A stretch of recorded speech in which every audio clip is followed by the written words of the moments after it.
요한복음 17장 13절에서 26절.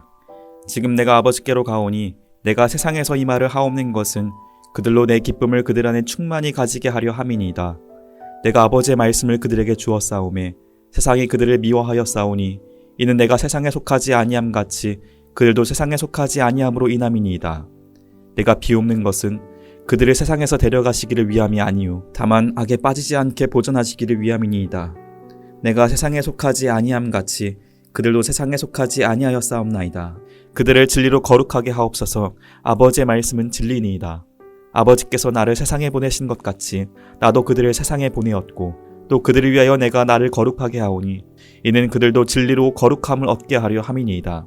내가 비옵는 것은 이 사람들만 위함이 아니요 또 그들의 말로 말미암아 나를 믿는 사람들도 위함이니 아버지여, 아버지께서 내 안에 내가 아버지 안에 있는 것 같이 그들도 다 하나가 되어 우리 안에 있게 하사 세상으로 아버지께서 나를 보내신 것을 믿게 하옵소서.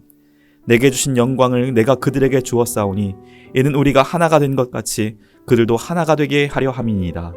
곧 내가 그들 안에 있고 아버지께서 내 안에 계시어 그들로 온전함을 이루어 하나가 되게 하려 함은 아버지께서 나를 보내신 것과 또 나를 사랑하신 같이 그들도 사랑하신 것을 세상으로 알게 하려 함이로소이다. 아버지여, 내게 주신 자도 나 있는 곳에 나와 함께 있어 아버지께서 창세전부터 나를 사랑하심으로 내게 주신 나의 영광을 그들로 보게 하시기를 원하옵나이다. 의로우신 아버지여, 세상이 아버지를 알지 못하여도 나는 아버지를 알았사옵고 그들도 아버지께서 나를 보내신 줄 알았사옵나이다. 내가 아버지의 이름을 그들에게 알게 하였고 또 알게 하리니 이는 나를 사랑하신 사랑이 그들 안에 있고 나도 그들 안에 있게 하려 함이니이다. 성도 여러분 반갑습니다. 박신우 목사입니다. 오늘은 요한복음 17장 13절에서 26절 말씀으로 악에서 건지시고 화목하게 하소서라는 제목으로 은혜를 나누려고 합니다. 진흙탕에서 놀면 진흙을 묻히게 되죠. 당연하죠. 진흙을 묻히지 않고 진흙탕에서 놀겠다. 그런 건 없는 겁니다. 진흙탕에서 놀지 않든지 아니면 진흙을 묻히고 놀든지 둘 중에 하나이지 둘 다 안 하겠다. 그런 건 없는 거예요. 진흙탕에 놀면서 진흙을 묻히지 않는 건 없는 겁니다. 성도들의 삶이 어쩌면 그럴지 모르겠습니다. 세상이라는 진흙탕에 깊이 빠지면 어느덧 진흙이 잔뜩 묻어 지내게 되고요. 전혀 세상과 섞이지 않고 고고하게 혼자만 살아가려고 하다 보면요. 진흙은 묻지 않을지 모르지만 세상에서 미움을 받고 멀어지는 겁니다. 그러다 보니 성도의 삶은 진흙탕 같은 세상에 살면서 어떻게든 진흙과 같은 죄를 짓지 않도록 애쓰는 삶, 굉장히 어려운 삶을 살아가는 거죠. 그래서 우리 주님은 이렇게 말씀하십니다. 15절에 내가 비옵는 것은 그들을 세상에서 데려가시기를 위함이 아니요 다만 악에서 빠지지 않게 보전하시기를 위함이니이다. 이 세상에서 데려가시는 것이 아니라 이 세상에 그대로 살게 두시되 다만 악에는 빠지지 않게 보전해야 한다. 그 말을 하시는 겁니다. 마치 주기도문 같은 내용이죠. 다만 악에서 구하옵소서. 참 어려운 일 아닐 수 없습니다.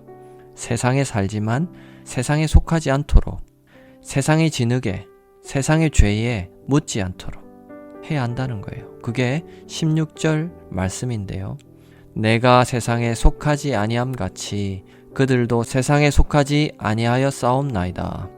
잊지 마세요. 우리는 세상에 살지만 세상에 속하지는 않았습니다. 다른 말로 하면 세상에 살지만 세상에 물들지는 않는 사람이 되어야 한다. 그 말입니다. 진흙탕에서 살면서 진흙에 묻지 않도록 해야 한다는 말로 읽히죠. 이러니 얼마나 어렵겠습니까? 그래서요, 우리 주님이 주시는 해결책은 그 다음 구절에 있습니다. 17절입니다. 그들을 진리로 거룩해 하옵소서. 아버지의 말씀은 진리니이다. 진리이신 예수님께서 진리로 거룩하게 하셔야만 그게 가능하다는 겁니다. 마치 진흙탕에 들어갈 때 온몸을 젖지 않는 옷, 보호할 수 있는 옷을 입고 들어가면 그 옷이 보호해 주듯이 그 옷만 벗으면 깨끗해지듯이 진리라는 옷으로 둘둘 싸매면 되지 않겠냐. 그 말로 읽힙니다. 맞습니다. 보이지 않는 하나님의 진리, 보이지 않는 성령님의 인도하심, 보이지 않는 하나님의 인도하심을 따라 투명 망토와 같은 진리의 옷으로 우리를 보호해 주시면 그게 가능하다. 그 말씀을 하시는 겁니다. 그래서 우리는 어떻게든 진리이신 예수님과 예수님의 말씀인 성경 말씀으로 옷 입어야 합니다. 에베소서의 말씀을 빌리면 온몸을 전신갑주로 입고는 진리의 허리띠를 질끈 묶고 둘둘 싸매야 한다는 겁니다. 옷이 흘러내리지 않도록 진리로 질끈 싸매어서 어떻게든 보호해야 한다는 말입니다. 그래야 우리를 진리로 거룩하게 보호할 수 있는 겁니다. 세상으로부터 보호할 수 있는 거예요. 그런 우리 모두가 될 수 있기를 바랍니다. 여기에 하나를 더 말하고 있습니다. 나만 진흙을 묻히지 않고 고고하게 살 수 없죠. 그래서 하나님은 함께 울며 웃으며 이 진흙탕과 같은 세상에 함께 죄를 이겨가도록 살아가도록 아름다운 신앙 공동체를 허락하셨습니다. 믿음 안에서 형제와 자매를 허락하셨죠. 그리고 그들과 사랑의 관계, 서로 화목하며 하나가 되도록 부르셨습니다. 그래서 교회를 헬라어로 에클레시아라고 하죠. 아마도 들어보셨을 겁니다. 에크, 뭐뭐로부터 그런 뜻이고요. 칼레오, 부르다 그런 뜻입니다. 세상으로부터 불러내었다 그 말이죠. 그래서요, 세상으로부터 함께 부름을 받아 선택된 사람들의 모임이 교회입니다. 세상으로부터 함께 부름을 받아서 선택된 곁에 형제와 어떻게든 하나가 되어서 함께 이 험악한 세상에서 격려하며 도우며 살아야 할 것입니다. 그런데요, 이렇게 보면 분명 형제인데 자매인데 오히려 형제 같지 않게 자매 같지 않게 으르렁거리며 살 때가 많아요. 교회 안에서 보면 그럴 때가 있어요. 어디서부터 잘못되었는지 모르지만 분명한 건 하나가 아니라는 겁니다. 하나가 되어야 할 필요성이 있다 그 말이죠. 그래서 우리 주님은 지금 기도하시면서 하나가 되게 해달라고 기도하세요. 우리 주님의 기도처럼 다시금 어떻게든 마음을 다잡고 하나가 되도록 애써야 하는 겁니다. 기억합시다. 내 안에 계신 예수님과 그 형제 안에 예수님은 같은 분이세요.